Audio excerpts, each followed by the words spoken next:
Hi, I'm Mollye Barrows, a longtime reporter in Florida's Panhandle, and welcome to my investigative series, Gulf Coast Confidential. Here I dive into the saltier stories that surface in Northwest Florida and all along the Gulf of Mexico. A warning that this story is about a case involving pedophilia and suicide, and the details are very explicit. Now, most people have secrets. Maybe it's something relatively minor like a pack of cigarettes hidden in the garage, a petrifying fear of cats, or a compulsion for online shopping. Maybe it's something more significant like debilitating debt, an illicit affair, or an addiction to drugs. Lots of folks can relate to keeping something personal on the down low, including Assistant United States Attorney Roy Atchison. He had a dirty secret, but it wasn't little. It was the kind of secret that would just kill him if people knew. But maybe he felt his secret was safe because he had done it plenty.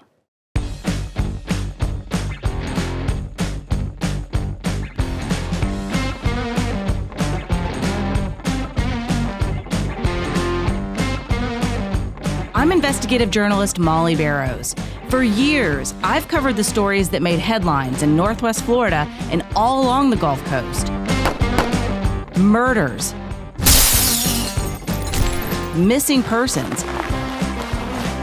and mysteries of all kinds. These cases are far from over for many victims because the full story has yet to surface. Join me for Gulf Coast Confidential, where I dive into the saltier side of the South and expose the lies, greed, and corruption that often weighs down the truth. It's time to turn the tide and get a shot at justice. Most everybody liked Roy Atchison. The tall, middle-aged man was well known in his hometown of Gulf Breeze, a small, affluent city across the bay from Pensacola, where he had a pretty house with a wraparound porch and was president of the Gulf Breeze Sports Association, a youth sports organization. People trusted Roy with their children, and why wouldn't they? In 2007, he was a family man with 3 grown kids, and his wife of almost 25 years, Barbara, was a former Teacher of the Year at Gulf Breeze High School, where she also taught cheerleading.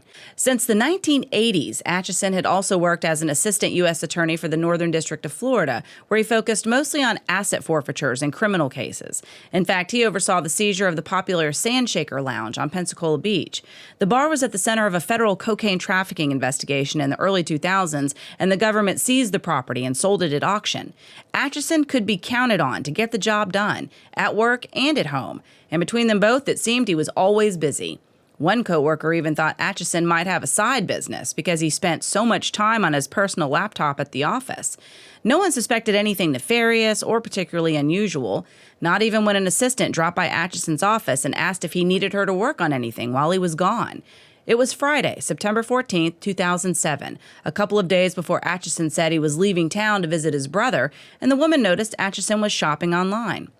According to FBI documents obtained and discussed on the website of investigative journalist Margie Burns, Atchison told the unnamed assistant he was shopping for doll clothes. The following account is taken from those documents, and the woman assistant's name has been redacted. Quote, Atchison said that he was trying to find Dora doll outfits for his niece. He said she has the doll but needs the outfits.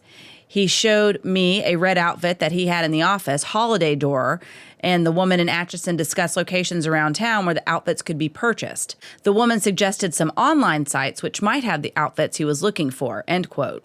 The conversation was seen in a whole new light by the end of the weekend. While Atchison may have been secretive to people in person about his plans, online he was much more forthcoming. According to Detroit police, he had been a regular chatterbox for the past couple of weeks, emailing almost daily with someone he believed to be a divorced, single mom with a 5-year-old daughter she was offering for sex.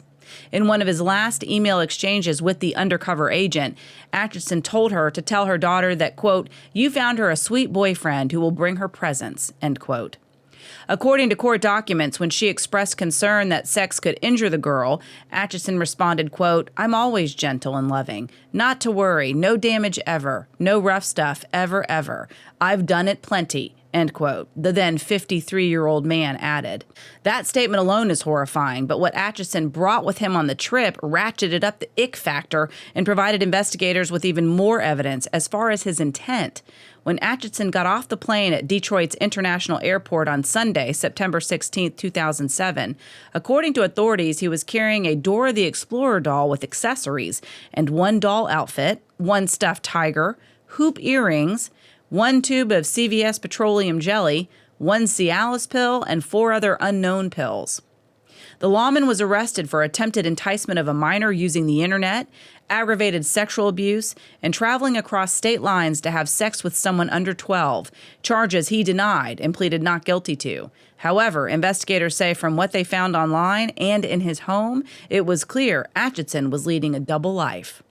According to the FBI documents, they recovered the following evidence on his computers and hard drives: more than 2,900 possible sexual exploitation of children pictures, 51 possible sexual exploitation of children pictures involving bondage and or torture, 10 possible sexual exploitation of children movies, 8 possible pictures of the subject of investigation, and hundreds of Yahoo chat files, including 210 files for profiles under the name Aaron Potty Pants and Florida Daddy 04.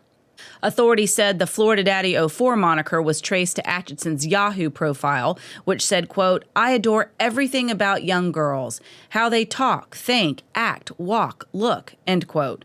Police say he added that his interests included, quote, surfing, skiing, diving, boating, young girls, petite girls, skinny girls, end quote.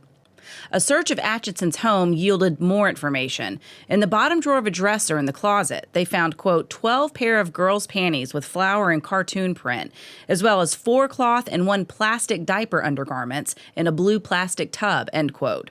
For safekeeping, they also got permission to take 4 guns, a Smith & Wesson revolver, 2 12-gauge shotguns, and a Chinese semi-automatic. Meanwhile, back at the office, the assistant who had discussed shopping for doll clothes with Atchison before he left had delivered on her promise to pick up some more doll outfits for him that weekend, and she had left the bag of items in his office. Quote, upon entry to the office at approximately 1:22 p.m., a shopping bag containing 3 sets of doll clothes was observed resting on the desk chair, end quote. That's according to the FBI documents. The Walmart bag, quote, was determined to contain 3 boxes of Dora the Explorer and dress-up adventure clothes, end quote. Friends, family, and coworkers were shocked. The FBI even made a note of it in their investigation and said no one in his personal or professional life was aware of any child molestation or pedophilia behavior by Atchison. His daughter was adamant he had never hurt her, her sister, or their friends, or been inappropriate in any way. However, according to a FOIA records request, managing assistant U.S. attorney at the time, Dixie Morrow, told investigators that Atchison, quote, had at some point in the past year or two made an electronic request through the Department of Justice for authorization to attend a child molestation seminar, end quote, but that the request was denied since it, quote, did not fit with his assigned duties in working civil and forfeiture matters, end quote. Atchison's arrest made headlines at home and across the country. In Gulf Breeze, then Deputy Police Chief Robert Randall told the press, quote, there are so many unanswered questions. So many people had children involved with him, but unless somebody steps forward and lodges a complaint, we have nothing to go on, end quote. Media outlets from around the state, including TampaBay.com, covered the salacious story. Criminal defense lawyer Barry Barossett told the publication at the time, quote, he had an excellent reputation, that he had known Atchison for 15 years and described him as very businesslike and appeared to be a very good man, end quote. Ronald Johnson, a Pensacola defense attorney who also had worked with Atchison, said he was, quote, fairly intellectual, adding sometimes he was a little eccentric, but nothing perverted or weird, just a little different, end quote. Johnson reportedly could not elaborate on that, and in other interviews, nice guy was said to come up a lot. Then Gulf Breeze City Manager Edwin A. Eddy said at the time Atchison was, quote, no more charismatic than anybody else, not any quieter or more gregarious than anyone else, end quote. Eddy also coached softball with Atchison and said that while parents sometimes asked that their children not be assigned to certain coaches in the sports program, no one had ever complained about Atchison, who was also president of the Gulf Breeze Athletic Association. Eddy said, quote, nobody ever had any negative comments. Nobody ever said anybody but this guy, end quote. According to authorities and friends of his family, they were also floored by the shocking arrest, and authorities say they found no evidence or received any complaints that Atchison abused anyone else in his hometown of Gulf Breeze. Authorities reported that the only indication of deceit they could find on Atchison's part was about his travel plans the weekend of his bust. Federal investigators reported, quote, "At the time of Atchison's arrest, his family believed that he was on a government-sponsored trip, and coworkers believed he was on authorized vacation leave to visit a brother. A general comment made by those who know Atchison was that he did a lot of traveling," end quote. Atchison initially told investigators he went to Detroit to convince the mother, a woman he described as, quote unquote, "this lady," to change her mind about allowing men to have sex with her child. He said while he was there, he was going to show her there are, quote, "other ways to raise a child without sex," unquote. When asked why he didn't report the abuse to authorities, Atchison said he didn't because he was, quote unquote, "stupid." However, Atchison would later confess that he did travel to Detroit with the intention of having sex with who he thought was a real 5-year-old girl, explaining that's why he brought the petroleum jelly to use as a lubricant. He also admitted to buying the Dora the Explorer doll, some doll clothes, and to pornographic internet correspondence. In another FBI interview, Atchison continued to deny that he had ever had sex with a child and said he did not know why he embarked on this particular trip to Detroit.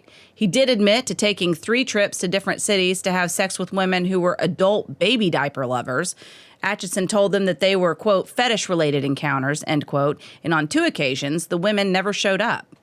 According to the documents, Atchison even, quote, "gave details about a ring of pedophiles located in the western United States," end quote, and provided information about some of his internet pals. He also gave authorities permission to use his online identity.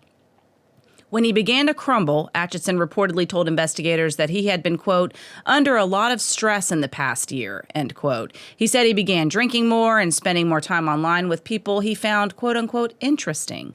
He had this to say in a written statement to investigators.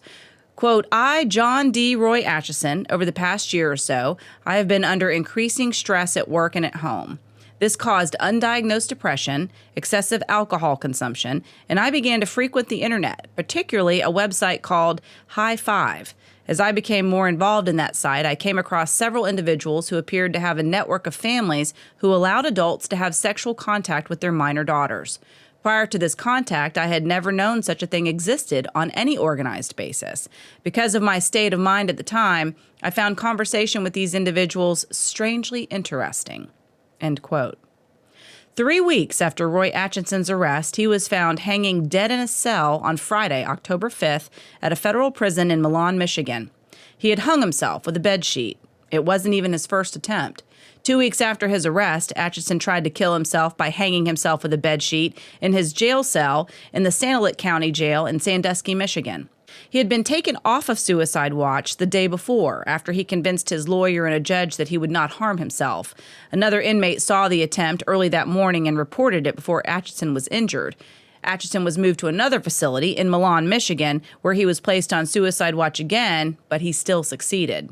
A comment was left on Mollye Barrows' website about the suicide. It was left by a person called Jim in 2019 who claimed to be in the same prison with Atchison at the time he died. Quote, "I was there, right next to him when he killed himself. They put him in the cell right next to the showers, not in the fishbowl, which is where he should have been. They kept him naked with only a sheet. This was the hole at Milan, not the detention center across the street. 4 tiers of open cages and a huge echo. The screaming started the instant they brought him into the hole, and it never, ever stopped. Not ever. Not even in the darkest hours of early morning. They would sing, 'I love you, you love me. Barney gave me HIV, with a great big hug and a kiss for me down there. Barney pulled down my underwear.' Over and over and over again to drive him over the edge.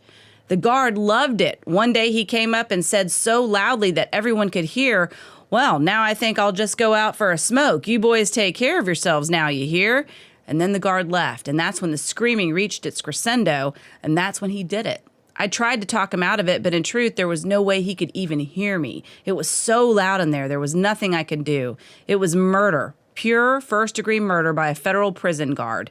I was there and saw it all, heard it all, can never forget it. But what the fuck? He's just a stinking pedophile. Who cares, right? He was never a human being to begin with, right? I remember a quote from Mark Twain. He said, if you want to see the true dregs of society, go visit a prison at shift change time. End quote.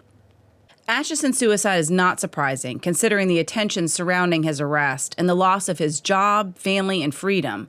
The charges of enticement of a minor to engage in sexual activity using the internet and aggravated sexual abuse each carried a potential sentence of up to 30 years, while the charge of traveling across state lines to have sex with someone under the age of 12 could have potentially put him in prison for life. Interestingly, Atchison's brother, an attorney and former judge in the city of Gulfport, Mississippi, was also experiencing criminal and legal trouble around the same time.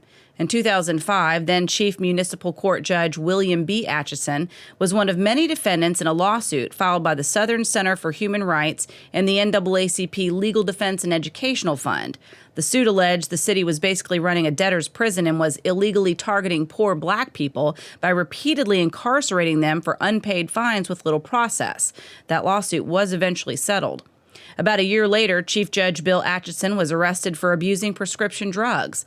Deputies in Harrison County, Mississippi, and Gulfport police say he obtained a 15-day supply of hydrocodone from one physician, another prescription from a second physician 5 days later, and a third prescription from a third physician 2 weeks later. Atchison resigned as chief judge, but managed to avoid jail time after the court allowed him to go to a pretrial diversion program for first-time offenders. By far, his brother Roy Atchison's arrest and scandal had a far bigger impact on the Atchison family. In fact, Roy Atchison's wife eventually retired from Gulf Breeze High School, but according to friends and family, she and his son still live in the area. The case is still quite a talker with people along the Gulf Coast. It got an array of reactions when I posted an article about it on my Facebook page. Most people were simply disgusted and horrified. Someone who seemed so normal and involved with children, was a pillar of the community, was even capable of something like this. Several others, including friends and a relative of the Atchison family, were outraged and angry that I would bring it up at all. I feel it's important because crimes like these involving pedophilia are debilitating to victims and can cause lifelong damage. This is public information that we can learn from, that predators come from all walks of life. If Atchison's family is upset by this story, it's understandable. Normal people would be, but no one holds the truth hostage. Regardless of how sensitive or insensitive one may be, the truth is the truth. Atchison's suicide put an end to this case, but some wonder if he had lived, could he have helped bust other online pedophiles?